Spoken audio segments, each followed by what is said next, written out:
Hello everyone! Ito na po yung continuation ng ating video. Natapos na natin yung ating customized cupcake. Ayan.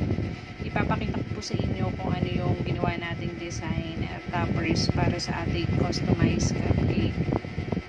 At ito yung unang design na ginawa ko. Ayan. Gawa po siya sa fondant. Ayan. Ito yung mga design natin para sa ating customized na cupcake.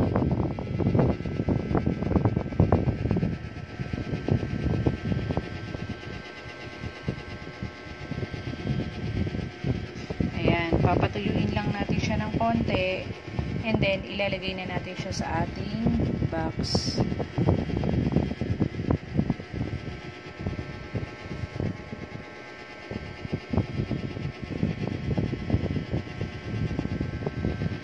Tapos na ang ating customized cupcake.